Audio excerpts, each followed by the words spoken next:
Hey, hello again. So, addition to our vaping stories that we are covering from the KTVB.com by Joe Paris and Kate Terhune. Hope I said that right. They say that the vape shops or factory, E-juice factory, says that they're under scrutiny every day. The co-owner of E-juice Boulevard in Caldwell says that despite the national uproar over vaping, the industry needs to be regulated fairly. I agree.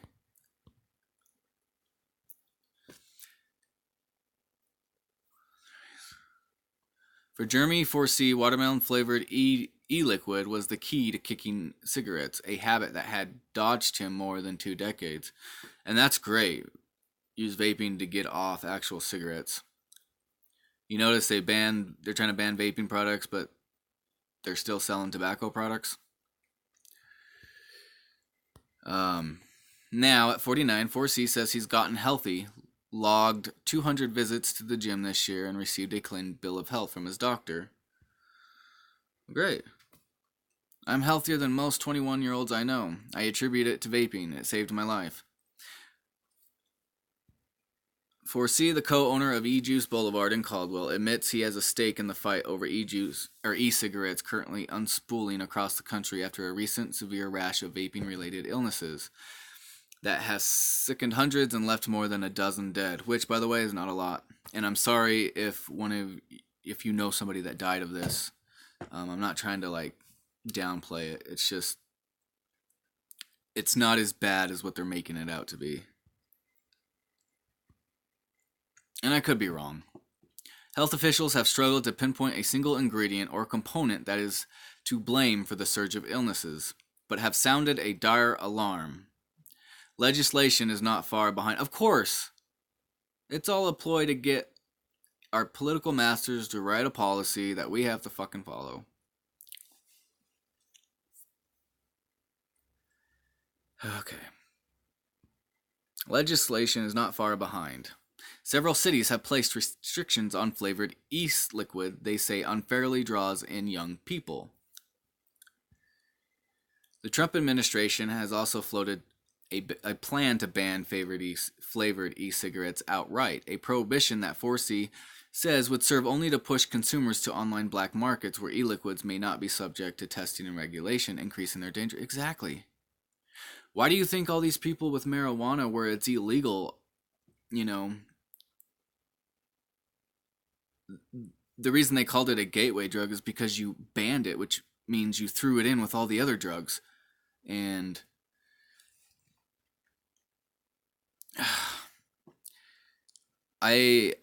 that's all it's going to do. And you're just going to create more deaths and more sicknesses if you push these kids and everybody to go to the black market, because then you have no idea. We're under scrutiny every day, as we should be, he said. I feel like anything that can cause an addiction should be under scrutiny, but it also needs to be regulated fairly. People should have the right to choose whatever they want to put in their body.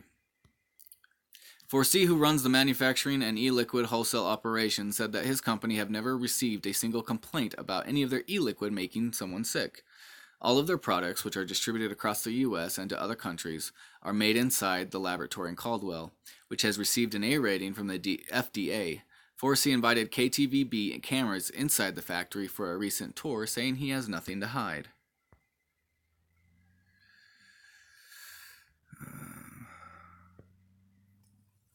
The only ingredient in the e-liquid coming out of his lab are propylene glycol, vegetable glycerin, nicotine, and food-grade flavoring, which that's common in e-juice.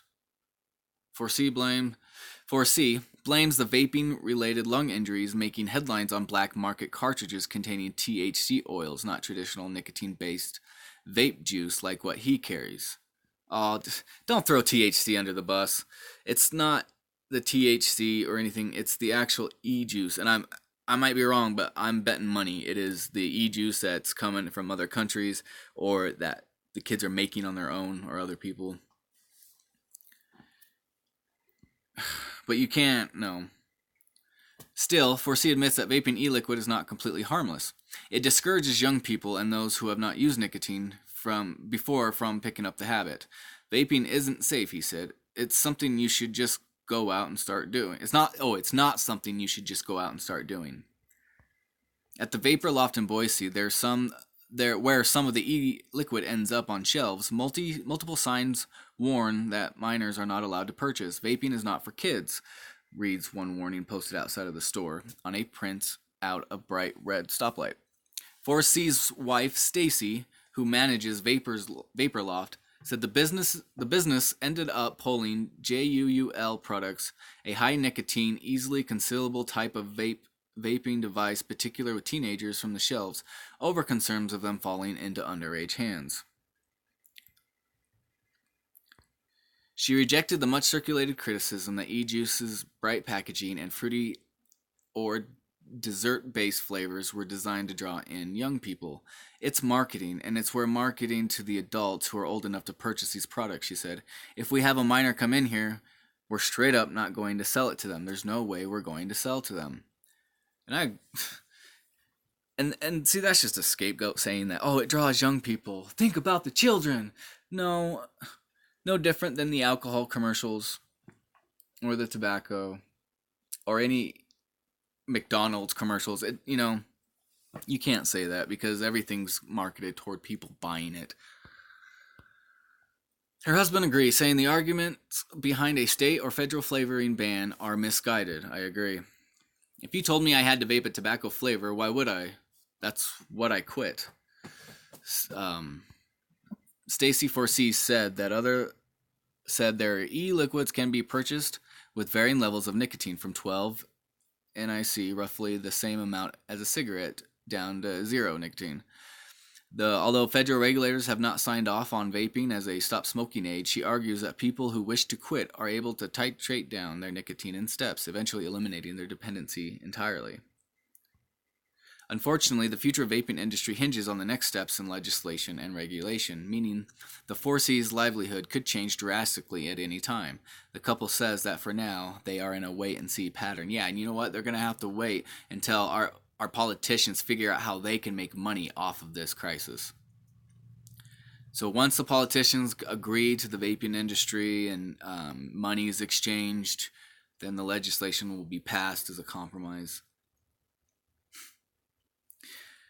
But yeah. Oh, I bet you these politicians are tickled to death that they get to write new laws about this. But Jeremy 4C says that despite their increased apprehensions about e-cigarettes in the national discourse, he doesn't regret joining the industry. I'm actually quite proud of it, he said. We are working to make a difference. All right. So there's going to be there's going to be a part 2 of this article, and we'll read that when that comes. All right, like, subscribe, share, comment, donate, and discuss. See you guys in the next video.